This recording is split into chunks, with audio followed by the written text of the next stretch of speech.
talk about some different things in relation to goal setting and goal setting meetings and performance reviews and how that conversation should go, with the ultimate goal of setting good goals, having productive conversations, and leading our direct reports to results that help the organization reach its goals. So just some housekeeping notes.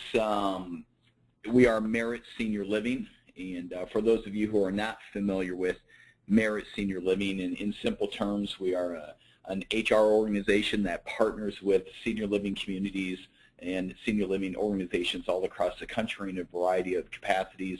One happens to be the training capacity. All of our training information can be found at seniorlivingleadership.com, and we really focus on 3 areas as it relates to training. That's leadership development, hospitality culture, and high-performing teams.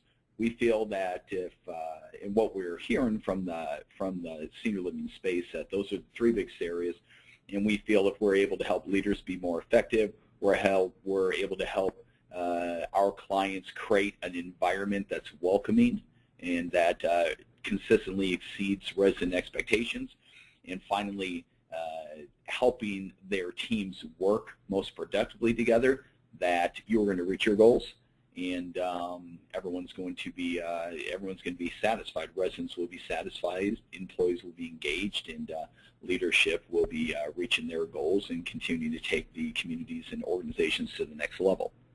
So leadership, hospitality, and high-performing teams is really where we focused our attention, and all that can be found at seniorlivingleadership.com. You can also check out our leadership minutes. We have about 21 of them out there right now. It's just 1 to 2 minute little tidbits of leadership tips. So check it out. Our agenda for the day: we're going to take a few minutes and do a brief self-assessment. There's just going to be some questions or statements where I would like you to take a moment to think about how you would rate yourself in those areas. This is more for, again, self-awareness. We're going to talk about responsibilities during a performance discussion. We're going to talk about SMART performance goals. We're going to talk about interaction essentials during the performance discussions, and feedback and coaching, and reviewing results. Real quick, everybody is on mute. If you have questions, please, questions or comments, please put them in the questions field, and I will do my best to monitor those and answer them as needed. So for the self-assessment is broken up into 4 areas: performance goals, tracking, formal discussions regarding performance, and then feedback and coaching. So as we get moving here, I would just like you to take a look at some of these statements and kind of think about how you would rate yourself on a scale of 1 to 10 with these 4 statements under performance goals.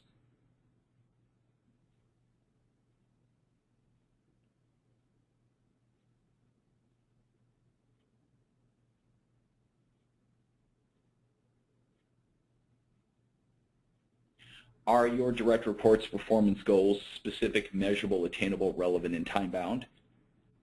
Do you collaborate with your direct reports to set their performance goals? Would your direct reports say that they understand how their goals align with your organizational goals? And do you spend time with your direct reports reviewing goals on a regular basis and modifying them if needed? Second page, all around tracking goals.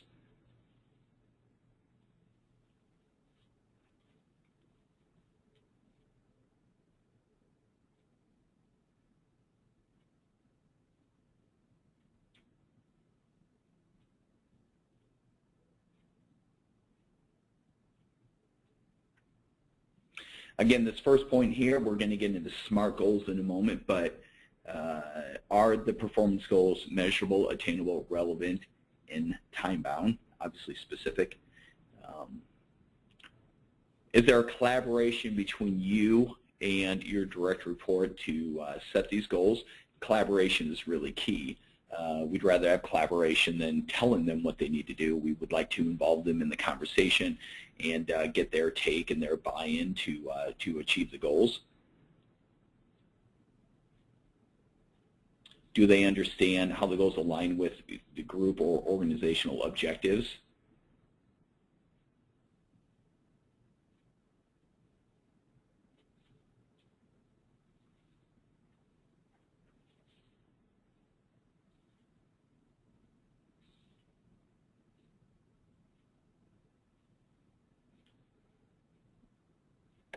Formal discussions.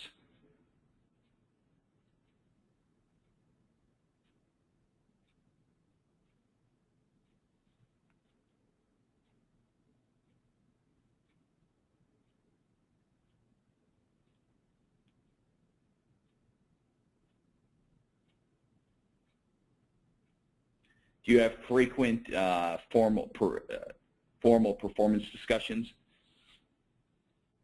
Goal setting, mid-cycle, as well as the end of the cycle review, just different touch points throughout the time that they're supposed to be achieving these. Do your direct reports lead the performance discussions with your guidance? Are you focusing on personal needs of the direct reports as well as the performance plan? Do you have the skills and resources to facilitate the performance discussions that are effective? And are you comfortable with information that's not so positive? Communicating that.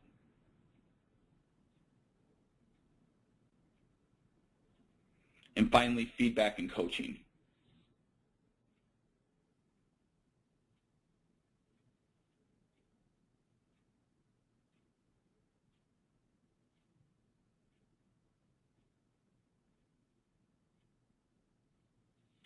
Are you continually providing feedback and coaching to your direct reports during the performance cycle, both positive and developmental?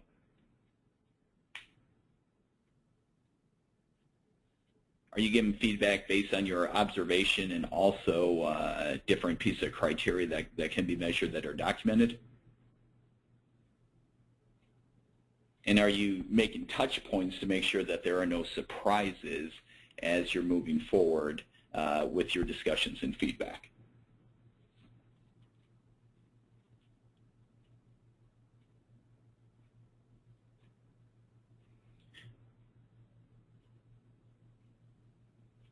Excuse me.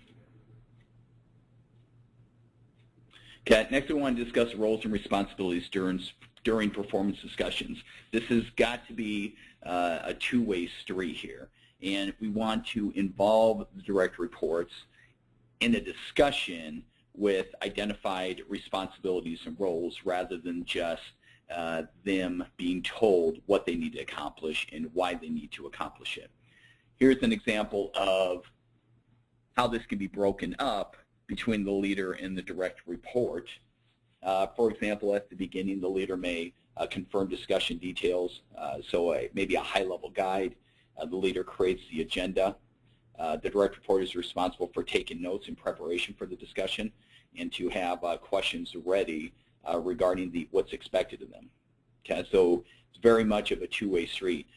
You could go into these types of meetings casually, where you as the leader confirms discussion details, creates an agenda, but if the direct report is not aware that they have responsibility during this discussion, they may not be prepared and the meeting may not be as effective. You know, regarding the goal setting discussion, setting the expectation that they have to be SMART goals. You know, our direct reports need to be guided. They need to be led to performing in the manner that we wish them to. As well, their goals need to be aligning with the organizational goals. And that's part of that's part of conversation. That's part of your culture. That's part of conversations with them, and making sure that they are aware what the organizational vision is, and vision and mission and values are, and what the big picture goals are, and how their area contributes to the overall goals, how their position contributes to the overall goals.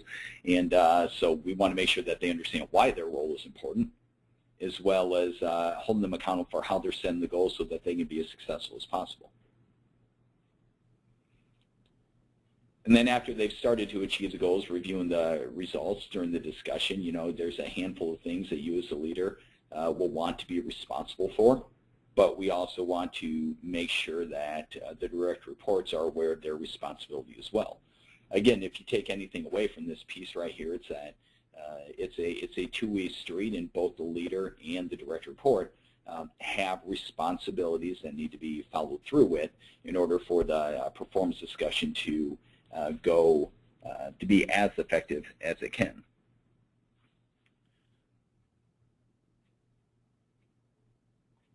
SMART goals. I think we are a culture that is very good at saying what we want. We're not great at identifying how we are going to get there, and we're even worse with creating measurement and tracking systems to get there. SMART is I'm sure you've heard it before. It's very well known, but I would say it's not very well executed, because there's a few of these pieces right here that can be a little mind-numbing.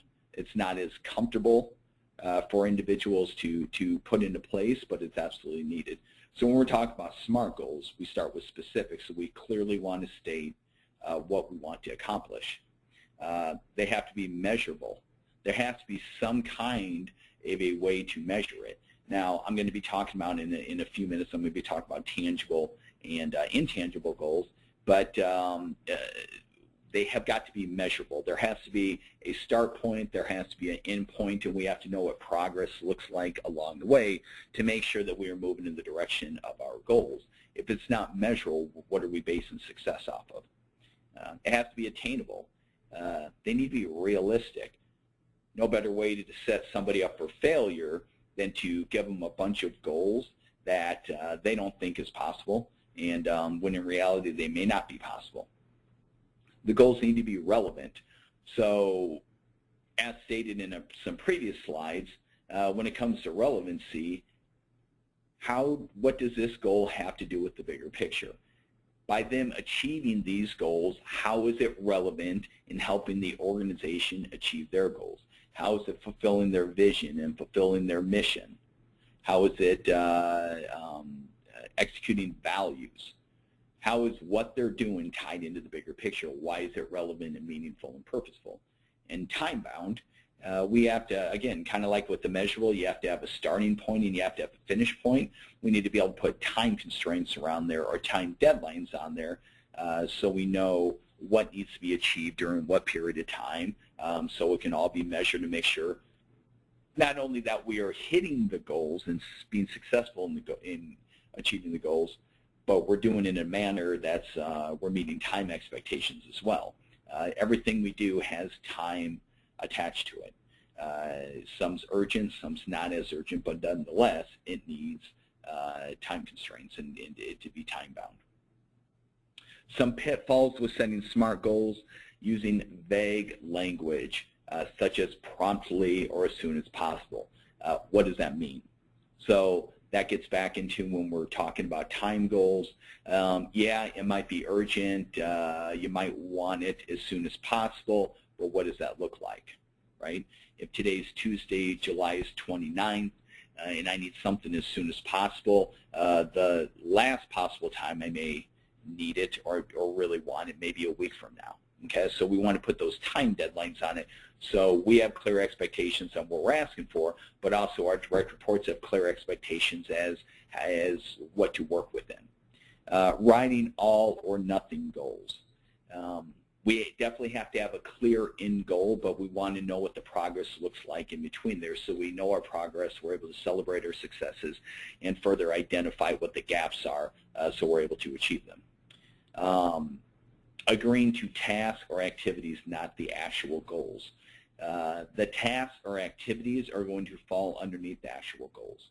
So if your goal is to increase resident satisfaction by X amount. There are a number of tasks and activities that have to be executed underneath them that will actually reach the goals. We want our community, we want our direct reports to commit to those tasks and activities, but they're not just doing it for the sake of doing it, right? They're doing it because it contributes to bigger specific goals that you need the community to achieve. So components of a SMART goal: decrease billing errors by 3 to 5% by the end of third quarter. Okay, so just some components in here. We have the specific, decrease billing errors. We have the measurable, 3 to 5%. We have the time bound at the end of the third quarter. If you're going to make this, round it out with 100% being SMART, you would put in there, how is it relevant to achieving the overall goal? And billing errors can create a lot of frustrations. It can create frustrations for families. It can create frustrations for the residents themselves. I've heard of some stories of, every community has those residents that are looking for issues, and billing errors are a good way to get a fire started, to give them something to talk about. But we want to put in there why it's relevant and if it's attainable. Definitely some different components of these SMART goals here. So when we're writing goals, we always want to start with the organizational goals, objectives, and strategies in mind. We want to make sure direct reports are aware of why they're doing it, and when we as leaders paint a picture of what their role means to the organization, what their role means to the overall success of the organization and the specific goals align, and how their specific activities align with all of that, now we have an opportunity to gain greater buy-in. There's greater purpose and meaning to why they're showing up and doing it. We want to ask the direct reports on how we can support the goals. And how do they contribute to the organization's success? We want to get buy-in commitment. And we'll get into the components of interaction essentials in a moment, but we want to agree on SMART goals together. We want to agree and move on. That's the ultimate commitment between two people when they're able to outline a situation, agree on an outcome, and both are committed to moving forward in that arena. So we want to make sure that they're documented and that we agree on the SMART goals. Measuring goals. We have two different types of goals. We have tangible goals and we have intangible goals. Now the tangible goals, there is some kind of a result that gives it the ability to be measured already. Occupancy rate, there's a number that can come out of this. Growth goals, there's numbers that come out of it. Revenue goals, there's numbers. We're able to track turnovers and give a percentage. In the sales consultant area, they're able to track statistics, how many prospective residents or families make an inquiry, how many actual appointments and tours do they have, and how does that relate to the closed numbers. So those are all tangible goals that are trackable. Then we have a handful of intangible goals. We have things like employee engagement, resident satisfaction. I know there's some communities where the first impression is critical, and there's such attention to detail given to the second a vehicle or an individual comes on the property, the intention behind landscaping and colors and feeling when they pull up and they walk in, and sounds and what they first see and how are things balanced and what, etc. First impression is very important, not something that's easily trackable if that's one of your goals. I was doing some research looking at some organizations' mission statements. One of them is to provide meaningful activities to the residents. Well, what does meaning mean? Another said to provide a superior experience. What does superior mean? Okay, so just because a goal is intangible does not mean you do not track it. It doesn't mean you don't measure it. When we go back to the SMART goals and we have the specific, the measurable, attainable, relevant, and time-bound, just because it's intangible does not give you a free pass to say, well, we're just going to set the goal and go after it. We're just not going to measure it. Sometimes you have to be creative and you have to create a measurement system for it. You know, as of right now, there are vendors who provide employee engagement surveys. That's something that we can help out with. Resident satisfaction surveys. If first impression is a big deal to you, how do you create a system or a mechanism to get people's feedback on how they first felt and what they thought about when they first came on your property? Offer meaningful activities. Well, what does meaningful activities mean? What is the metrics that you're going to use, and what is the system you're going to use to track that to make sure you're providing meaningful activities? And the same thing with superior experience. We want to define things further so we can create measurement systems around these various areas. That's the only way. I shouldn't say that's the only way, because you can certainly achieve things without having measurements, but you want to have these things in place so you can track your progress, so your direct reports are aware of where you're starting, where you're going, and what's everything in between. And these intangible goals need special attention just like every other goal. They need to be set up in the SMART goal just like everything else. That's probably one of the biggest areas where people fail, is things get a little sticky and confusing with setting goals, so they're not sure what to do. You can't you can't manage what you can't measure. Okay? As leaders, you are leading first of all, but you are managing a lot of things going on.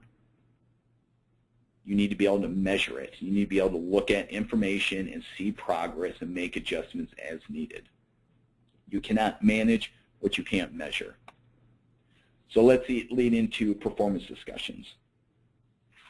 During a performance discussion, we're focusing on two things: personal needs, and those, and I'm going to get into those in a moment. But we want our direct reports to feel valued, to feel like they're involved, that they have our support, and practical needs. So we want to identify ways to track progress and agree on the level of performance. Okay. Interaction essentials. So this is a system of interaction that DDI has identified, that just kind of a checkpoint for how you're going to plan these performance discussions. So as a leader, we want to have an opening, a greeting, whatever. We want to open up what we are doing here and looking to accomplish. We want to clarify, so we want to make sure that our direct reports have a full understanding of why we are meeting and what the end results we're looking for are. And then as we get talking into the performance discussion about the goals and the measurement and the progress, we want to be developing follow-up. We want to be developing ways of doing things. If we're on track, then it may mean that we are agreeing on what is going on. If there's opportunities for innovation of what is going on or changes that need to be made, we need to make some development changes and procedural changes to make sure that we are getting back on the right path. Finally, we want to agree on what that next, what that desired outcome is, and what the activities and tasks are that are going to lead to that desired result. Okay? We don't want to just give instruction and outline consequence and expect our direct reports to pick it up and feel confident moving forward. Take them through this process and make sure we are giving them what they need to be successful, and this is a great way to do so. And while we're doing this, we want to meet the personal needs. DDI has identified 5 personal needs that everybody has. I have them, you have them, our family members have them, our co-workers have them, and our direct reports have them. We have a need for self-esteem, empathy, involvement, sharing, and support. Our direct reports have a need for self-esteem. They have a need to feel good about themselves and the world that they're in, right? We want them to feel good about what they're doing. We want them to have confidence and assurance that they're moving in the right direction. Empathy. Our direct reports want to know that we can relate to what their world is, that we understand what they are experiencing, and we're there to help them move forward. Involvement. Get people involved, and that's part of the reason for the roles and responsibilities in the performance discussion, is to make sure that you're getting their involvement. Nobody wants to sit there and just listen and take instruction. Now, there's some personalities that are more verbal than others, but everybody wants to be involved. It gives purpose, it gives meaning, it leads to engagement. Let people get involved in it. Sharing. This is a big one. Direct reports want us to share. They want to know our thoughts and our rationale behind decisions. They want to know why we say and do certain things.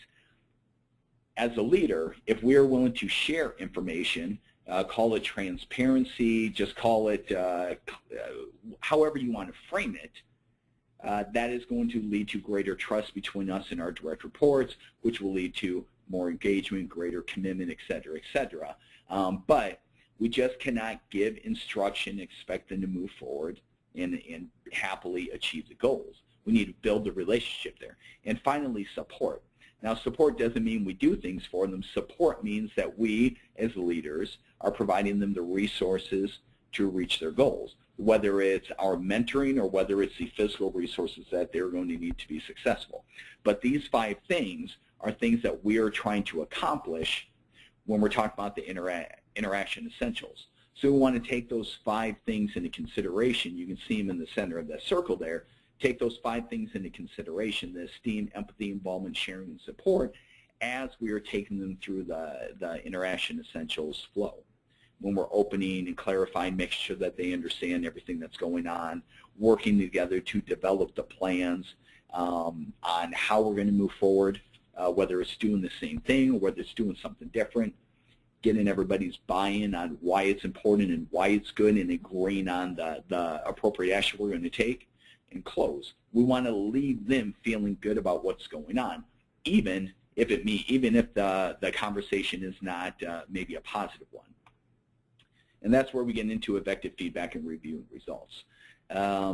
We've all had managers and leaders that were not effective with feedback when we talked about results. So we want to change up the conversation a little bit. Again, we really want to focus on those personal needs.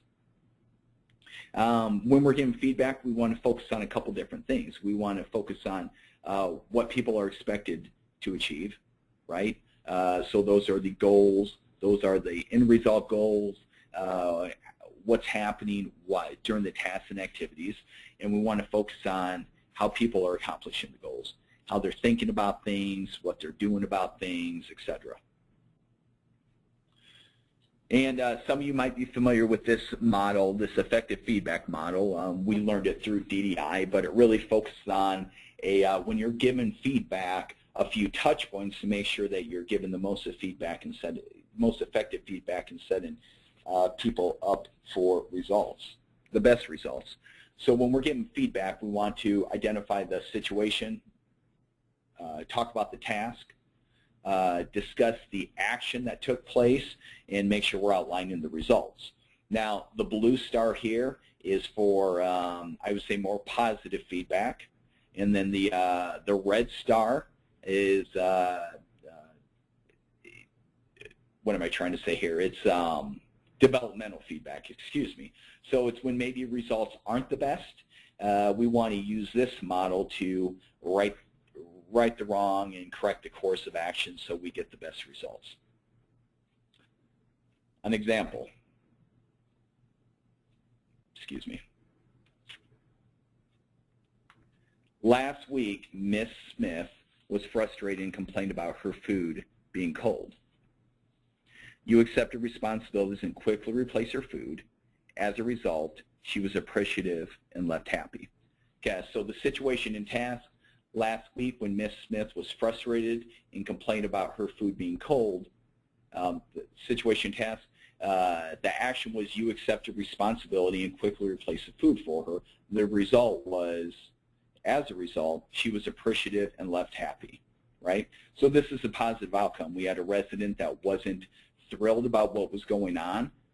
We took action on it, and we got a favorable result. Now, let's assume that the results were not as positive. So we're having a conversation with a member of our dining staff, and this is a developmental feedback. Last week, when Ms. Smith was frustrated and complained about her food being cold, you became defensive and told her it wasn't your fault. Okay, so situation, complained about food being cold. The action this member of our direct report took was they became defensive and told her it wasn't their fault, and as a result, this frustrated her even more. Okay. Next time, and this is where the developmental feedback come in. Next time, try apologizing, getting her a new plate right away. She will appreciate your attention to her problem and leave satisfied. So you see, we're using the same STAR model: situation, task, action, and result. But the first part of this, we're outlining the reality of the situation that did not have a positive result. Okay? She was frustrated, you became defensive, and this frustrated her even more. Within the same amount of feedback, we want to give a recommendation for what action they can take next time to do it better and what results they can expect to receive. So we want to be as effective with feedback as possible, whether it's giving them compliments on positive stuff or whether it's the developmental feedback that will hopefully correct a behavior or an action that did not lead to positive results. Again, we're doing all of this to meet the personal needs: the self-esteem, the empathy, the involvement, the sharing, and the support. Okay? We want to have real conversations with our direct reports on what their expectations are and what they're trying to accomplish so that everyone can walk away from discussions and situations on the same page and focused on the right things. So STAR can be used to provide immediate and ongoing coaching and feedback.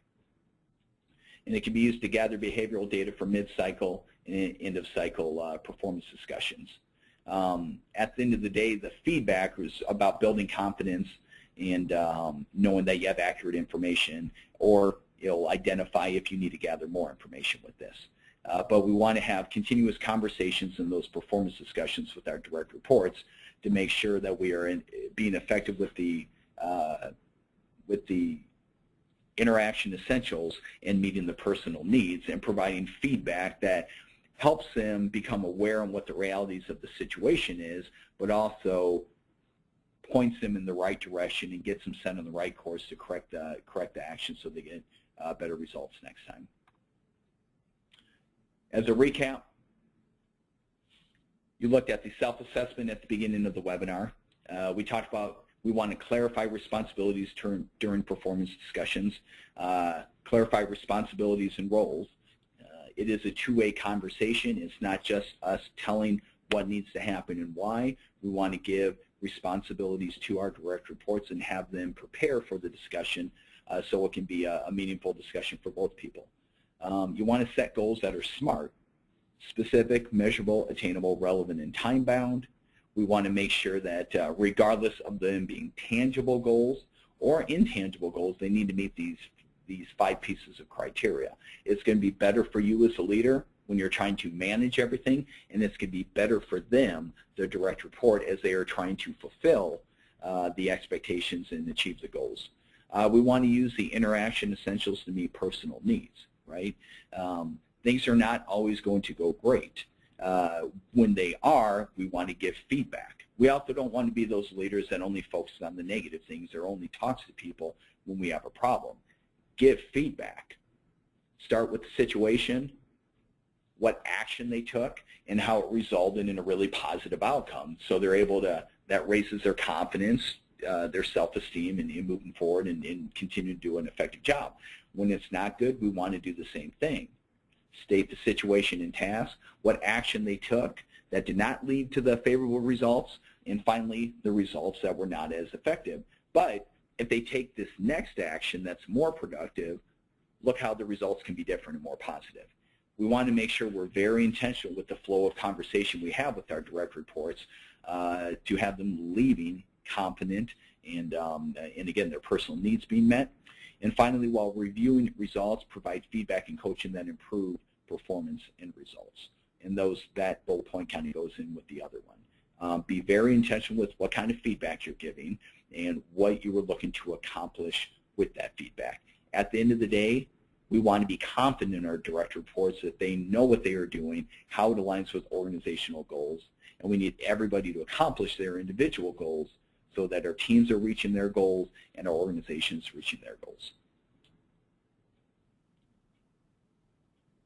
I'd like to thank everybody for participating in the webinar, taking time out of your day to listen. If you have any further follow-up questions or comments, you can go to seniorlivingleadership.com, fill out one of the display forms. You can definitely give us a call or send us an email as well. So my name is Jason Keesaw, Training and Development Manager with Merit Senior Living, and I appreciate your time today, and good luck. Thank you.